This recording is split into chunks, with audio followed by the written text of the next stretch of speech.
Assalamualaikum warahmatullahi wabarakatuh. Saya Juliana.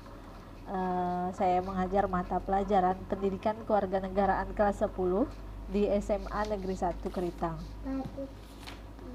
Pada kesempatan kali ini, Ibu akan menjelaskan tentang bab 3 yang berjudul Kewenangan lembaga-lembaga negara menurut Undang-Undang Dasar Negara Republik Indonesia tahun 1945. Mungkin anak-anak bisa lihat di buku ya, halaman 75. Nah, di bab 3 ini kita akan bercerita atau membahas tentang sistem politik.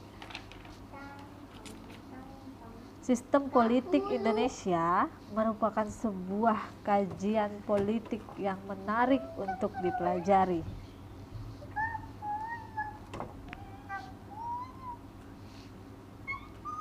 Nah, banyak di dalam buku itu ada beberapa pengertian tentang sistem, pengertian tentang politik. Kita ambil kesimpulannya saja bahwa sistem politik dapat diartikan sebagai keseluruhan kegiatan politik di dalam sebuah negara atau di dalam masyarakat.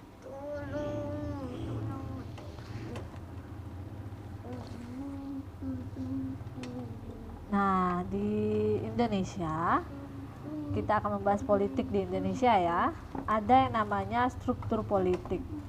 Struktur politik suatu negara terdiri atas kekuatan suprastruktur dan infrastruktur.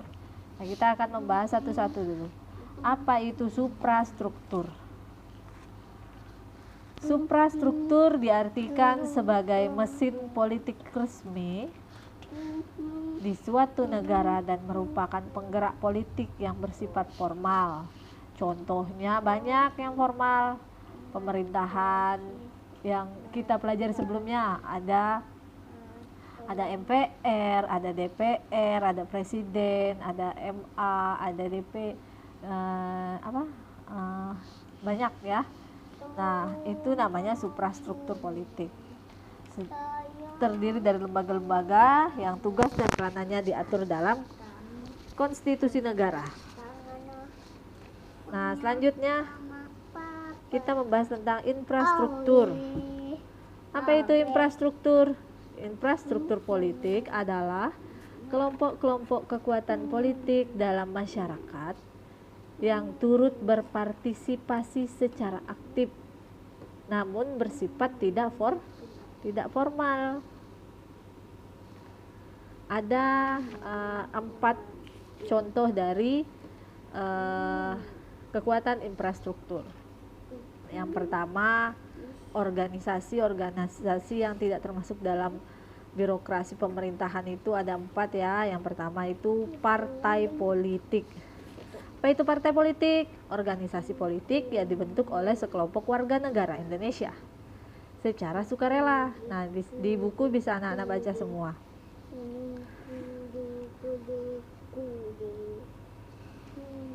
Kemudian ada kelompok kepentingan, yaitu kelompok yang mempunyai kepentingan terhadap kebijakan politik negara. Kemudian ada kelompok penekan, yaitu kelompok yang bertujuan mengupayakan atau memperjuangkan keputusan politik. Kemudian ada media komunikasi politik. Nah, sekian penjelasan Ibu sedikit tentang bab 3. Tugas kali ini adalah anak-anak Ibu mengerjakan tabel di halaman 80.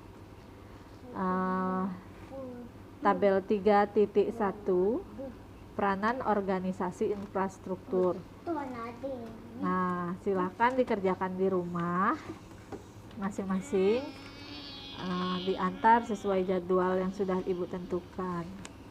Semoga anak-anak Ibu semua masih tetap semangat belajarnya. Ibu akhiri. Assalamualaikum warahmatullahi wabarakatuh.